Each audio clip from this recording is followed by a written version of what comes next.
ಗ್ರಾಮಾಂತರ ಜಿಲ್ಲೆನಲ್ಲಿ ಈಗ ನೀವೇ ಹೇಳ್ತಾ ಇದ್ದೀರಲ್ಲ, ಏನು ಗಿಫ್ಟ್ ನಡೀತಾ ಇದೆಯಲ್ಲ ಈಗ ಪ್ರತಿನಿತ್ಯ ಸಮಾರಾಧನೆ, ಅದೇಂತೋ ಬಾಕ್ಸ್ಗಳಲ್ಲಿ ಇವರು ಫೋಟೋಗಳು ಹಾಕೊಂಡು ಕುಕ್ಕರು, ಡೈನಿಂಗ್ ಸೆಟ್ಟು ಇವೆಲ್ಲ ಚೈನಾದಿಂದ ತಗೊಂಡ್ಬಂದು ಈಗ ಎಂತ ಕೂತವ್ರಲ್ಲ, ಚೈನಾದಿಂದ ಹಂಚ್ಕೊಂಡು ಕೂತವ್ರಲ್ಲ, ಆ ಇದ್ರಲ್ಲಿ ಪಾಪ ಬ್ಯುಸಿ ಇದ್ದಾರೆ ಮತ ಪಡೆಯಲಿಕ್ಕೆ.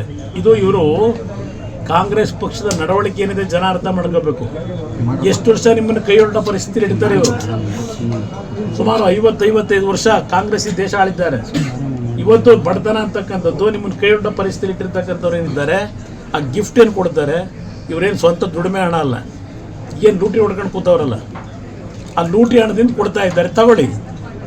ಪಾಪ ಇನ್ನು ಚುನಾವಣೆ ಡಿಕ್ಲೇರ್ ಆಗಿಲ್ಲ, ಆಗಲೇ 2 ತಿಂಗಳು ಮುಂಚೆ ಅಡ್ವಾನ್ಸ್ ಆಗಿ ಗಿಫ್ಟ್ ಪ್ಯಾಕೆಟ್ ಕಾಂಪಿಟೇಷನ್ ಮೇಲೆ ಕೊಡ್ಕೊಂಡು ಹೊರಟವ್ರೆ. ಒಳ್ಳೆ ಕೆಲಸ ಮಾಡಿದ್ರೆ ಈ ಗಿಫ್ಟ್ ಪ್ಯಾಕೆಟ್ ಕೊಡಬೇಕಾ ಚುನಾವಣೆ ನಡೆಸೋದಕ್ಕೆ? ಸರ್ ಅವರು ಮತ್ತೊಂದು ಹೇಳ್ತಾರೆ ಸರ್, ಡಿ ಕೆ ಸುರೇಶ್ ಅವರು ಅವ್ರಿಗೆ ಕುಮಾರಸ್ವಾಮಿ ಅವ್ರ ಹತ್ರ ಡಬ್ಬ ಇದೆ ರೀಲ್ ಒಳಗಡೆ, ನಾನು ರೀಲ್ ಬಿಟ್ಕೊಂಡೆ ಬಂದಿರೋದು, ನಾನು ಬರೀ ರೀಲ್ ಇದೆ ಅಂತ ನನ್ನಿಂದ ಮತ್ತೆ ಆ ರೀಲ್ ಬಗ್ಗೆ ಚರ್ಚೆ ಮಾಡಿ ಅವ್ರ ಬದುಕೇನಿತ್ತು ಇಂತ ಬಂದ್ರಲ್ಲ, ದೊಡ್ಡಹಳ್ಳಿಲಿ ಕೋಡಹಳ್ಳಿ ಹಳ್ಳಿಲಿ, ಅದನ್ನು ಮತ್ತೆ ಜ್ಞಾಪಕ ಯಾಕೆ ಮಾಡ್ಕೊತೀರಿ? ಇವತ್ತು ಚೆನ್ನಾಗಿ ಬೆಳೆಸಿದ್ದಾರೆ ಜನ, ಲೂಟಿ ಹೊಡೆದು ಬೆಳೆದಿದ್ದೀರಿ. ಅವತ್ತಿನ ದಿನಗಳು ಯಾಕೆ ನೆನ್ಕೊತೀರಿ ರೀಲ್ ಬಗ್ಗೆ? ಯಾವ ರೀಲ್ ತೋರಿಸ್ತಾ ಇದ್ರಿ ಅನ್ನೋದು ಗೊತ್ತಿಲ್ವಾ ಜನಕ್ಕೆ? ಅಲ್ಲಿ ಯಾವ ರೀಲ್ ತೋರಿಸ್ತಾ ಇದ್ರು ಅಂತೇಳಿ ಆ ರೀಲ್ ನಾನು ತೋರಿಸ್ಕೊಂಡು ಬಂದಿಲ್ಲ. ನಾನು ಬಂದಿರೋದು ಜನಗಳ ಬದುಕನ್ನು ಸರಿಪಡಿಸ್ತಕ್ಕಂಥ ರೀಲ್ ಬಿಟ್ಕೊಂಡು ಬಂದಿದ್ದೀನಿ. ಅವ್ರು ಏನು ಬಿಟ್ಟಿದ್ದಾರೆ? ಅಲ್ಲ, ಅವರು ನೀವು ಸುಮ್ಮನೆ ಬುಟ್ಟಿನಲ್ಲಿ ಆವಿದೆ ಅಂತ ಹೇಳ್ತೀರಾ, ಬಟ್ ಏನು ಬಿಡಲ್ಲ ಅಂತ ಅವ್ರು ಎಷ್ಟು ಬಿಡಬೇಕಾ? ಕಲ್ಲು ಹೊಡಿತಾ ಇದ್ದ, ಕಸ ಹೊಡಿತಾ ಇದ್ದ ಗೊತ್ತಿಲ್ಲ. ಮುಂದೆ ನೋಡಿ, ನಾನು ನನ್ನ ವೃತ್ತಿ ಈ ಎಜುಕೇಷನ್ ನಾನು ಮಾಡ್ತಾ ಇದ್ದಾಗಲೇ ಬೆಂಗಳೂರು ನಗರದಲ್ಲಿ ನಾನು 3 ವೆಹಿಕಲ್ ಇಟ್ಕೊಂಡಿದ್ದೆ, ಲಾರಿಗಳನ್ನ.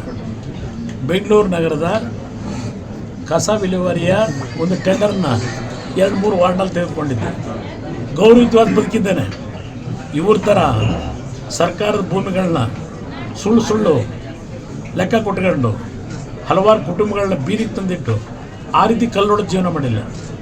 ನನ್ನ ಜೀವನವೇ ಬೇರೆ, ಅವ್ರ ಜೀವನವೇ ಬೇರೆ. ಸರ್, ಶರಣಗೌಡ ಗಂಧಕೂರ್ ಅವ್ರನ್ನ ಏನಾದರೂ ಸಬ್ಮಿಟ್ ಮಾಡಿದ್ರೆ? ನನ್ನ ಕುಟುಂಬದ ಸದಸ್ಯ, ಅವನು ನನ್ನ ತಮ್ಮ, ಅವನು ಮಾತಾಡ್ತಾನೆ, ಅವನ ಬಗ್ಗೆ ನಿಮ್ಗೆ ಯಾಕೆ ಅನುಮಾನ? ಅವರು ಸಿದ್ದರಾಮಯ್ಯ ಋಣ ನನ್ನ ಮೇಲೆ ಇದೆ ಅಂತೇಳಿ ಅವ್ರು ನೆನ್ನೆ ಹೇಳಿದ್ದಾರೆ ಸರ್. ಇದೆ ಪಾಪ, ಈ ಕೆಲಸ ಮಾಡಿಸು ಮುಖ್ಯಮಂತ್ರಿಗಳಲ್ವಾ, ಅವರ ಏರಿಯಾಗಳಿಗೆ ಅವರ ಶಾಸಕ ಸ್ಥಾನದಲ್ಲಿ ಅರ್ಜಿ ಕೊಟ್ಟಿರ್ತಾರೆ, ಕೆಲಸ ಮಾಡಿಕೊಟ್ಟಿರ್ತಾರೆ. ಅದು ನೆನೆಸ್ಕೊಳ್ಳೋದು ನಮ್ಮ ಸಂಸ್ಕೃತಿ ಅಲ್ವಾ?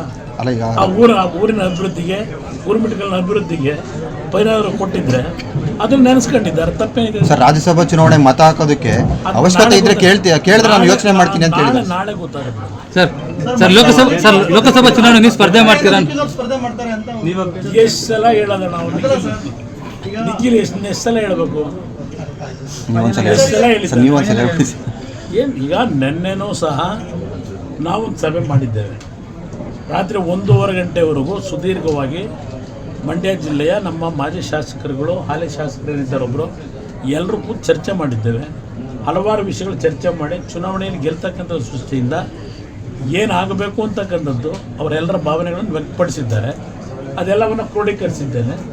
ಇನ್ನೂ ಬೇರೆ ಬೇರೆ ರೀತಿಯಲ್ಲಿ ನಡೀತಾ ಇದೆಯಲ್ಲ, ಏನೋ JDS ಕೈಯೇ ತಪ್ಪೋಯ್ತು ಅಂತಲೂ ಕೆಲವರು ಮಾತನಾಡ್ತಾರೆ. ಸೀಟ್ ಹೊಂದಾಣಿಕೆ ಆಗಬೇಕಲ್ಲ. ಸ್ಪರ್ಧೆ ಮಾಡ್ತೀನಿ ಅಂತಾನೆ ಹೇಳ್ತಾ ಇದ್ದಾರೆ ಸರ್. ಸೀಟ್ ಸಿಗ್ಲಿ ಬಿಡ್ಲಿ ಸುಮಲತಾ ಅವರು ಸ್ಪರ್ಧೆ ಅವ್ರಿಗೆ ಸೇರಿದ್ದು. ಅವ್ರ ಬಗ್ಗೆ ನಾನು ಯಾಕೆ ಬಂದು ದೊಡ್ಡವರಿದ್ದಾರೆ, ದೊಡ್ಡವ್ರ ಬಗ್ಗೆ ನಾನು ಯಾಕೆ ಮಾತಾಡಲಿ? ಅವರು ದೊಡ್ಡವರಿದ್ದಾರೆ. ನಾವು ನಮ್ಮ ಪಕ್ಷ ಸಣ್ಣ ಪಕ್ಷ ಇದೆ. ಈ ಸಣ್ಣ ಪಕ್ಷದಿಂದ ಏನು ಕೆಲಸ ಮಾಡಬೇಕು ಮಾಡ್ತೀವಿ.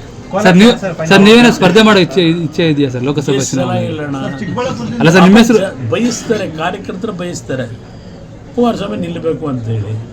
ಎಷ್ಟು ಕಡೆ ನಿಲ್ಲಕ್ಕಾಗುತ್ತೆ ನಾನು?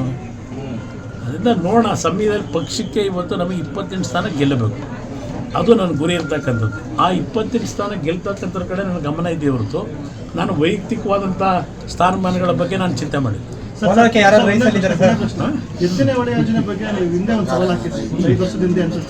ಈಗ ನೆನ್ನೆ ದಿನ ಅರಸೀಕೆರೆನಲ್ಲಿ ಮುಖ್ಯಮಂತ್ರಿ ನಾನೇನು ಹೇಳಿದ್ದೇನೆ? ಎತ್ತಿನ ಹೊಳೆ ತರಬೇಡಿ ಅಂತ ಹೇಳಿಲ್ಲ, ವಿರೋಧ ಮಾಡಿಲ್ಲ. ಎತ್ತಿನ ಹೊಳೆ ಯೋಜನೆಯನ್ನು ವಿರೋಧ ಮಾಡಿಲ್ಲ ನಾನು. ಕೋಲಾರ ಜನತೆಗೆ ಟೋಪಿ ಹಾಕ್ಬೇಡಿ ಅಂತ ಹೇಳಿದ್ದೇನೆ. ನಿನ್ನೆ ಅರಸೀಕೆರೆಯಲ್ಲಿ ಏನು ಹೇಳಿದ್ದಾರೆ? ಮೊನ್ನೆ ಭಾಷಣದಲ್ಲಿ ಅರಸೀಕೆರೆಗೆ ಇನ್ನೂ 2 ವರ್ಷ ಬೇಕಂತ ನೀರು ಕೊಡೋಕೆ ಅವರಿಗೆ. ನಿನ್ನೆ ಪತ್ರಿಕೆಯಲ್ಲಿ ನೋಡಿದೆ ನಾನು, ಅರಸೀಕೆರೆಗೆ ಇನ್ನು 2 ವರ್ಷ ತಗೊಂಡ ಮೇಲೆ ನಾನು ಜ್ಞಾಪಕ ಮಾಡ್ಕೊಡ್ತೀನಿ ನಿಮಗೆ, ಕಳೆದ ಒಂದು 2013-14 ಪಾರ್ಲಿಮೆಂಟ್ ಚುನಾವಣೆ ಟೈಮ್ನಲ್ಲೇ ಚಿಕ್ಕಬಳ್ಳಾಪುರದಲ್ಲಿ ಅಲ್ವೇ ಫೌಂಡೇಶನ್ ಹಾಕಿದ್ದು. 2014 ಅಂದ್ರೆ 10 ವರ್ಷ ಆಯ್ತಲ್ವಾ. ಚಿಕ್ಕಬಳ್ಳಾಪುರದಲ್ಲಿ ಅವತ್ತು ಏನು ಹೇಳಿದ್ರು ಮುಖ್ಯಮಂತ್ರಿಗಳು, ಕೋಲಾರ ಚಿಕ್ಕಬಳ್ಳಾಪುರ ಜನತೆಗೆ ಎಷ್ಟು ವರ್ಷದಲ್ಲಿ ನೀರು ಕೊಡ್ತೀವಿ ಅಂದರು? 2 ವರ್ಷದಲ್ಲಿ ನೀರು ಕೊಡ್ತೀವಿ ಅಂದ್ರಲ್ವೇ. ಈಗ 10 ವರ್ಷ ಆಯಿತು. ಈಗ ಹೇಳ್ತಾರೆ ಅರಸೀಕೆರೆಗೆ ಇನ್ನೂ 2 ವರ್ಷ ಬೇಕಂತೆ ಎತ್ತಿನೊಳ್ಳೆ ನೀರು ಕೊಡೋದಕ್ಕೆ. ಇದನ್ನು ನಾನು ಚರ್ಚೆ ಮಾಡ್ತಾ ಇರೋದು, ನೀರು ಕೊಡಬೇಡಿ ಅಂತ ಹೇಳಿಲ್ಲ. ಇವತ್ತು ಕೋಲಾರ ಚಿಕ್ಕಬಳ್ಳಾಪುರ ಹೌದು ನೀರು ಬೇಕು, ಕೊಳಚೆ ನೀರಲ್ಲ, ಪರಿಶುದ್ಧವಾದಂಥ ನೀರು. ನನ್ನ ರೈತರು ಇಲ್ಲೇನು ಶ್ರಮಪಟ್ಟು ಜೀವನ ಮಾಡ್ತಾರೆ ಕೋಲಾರ ಜಿಲ್ಲೆ ಚಿಕ್ಕಬಳ್ಳಾಪುರ ಜಿಲ್ಲೆನಲ್ಲಿ.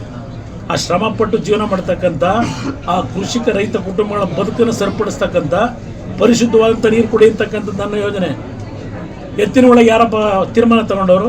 ಮೊನ್ನೆ ಬಂದು ಫೌಂಡೇಶನ್ ಹಾಕೋರಲ್ಲ. ಎತ್ತಿನ ಒಳಗೆ ಫೌಂಡೇಶನ್ ಹಾಕೋದಕ್ಕೆ ಅವತ್ತು ಕ್ಯಾಬಿನೆಟ್ ತೀರ್ಮಾನ ಕೊಟ್ಟರು ಯಾರು? ಬಜೆಟಲ್ಲಿ ದುಡ್ಡಿಟ್ಟಿದ್ದಾರೆ ಯಾರು? ಇದ್ದಿದ್ದು 17 ತಿಂಗಳು.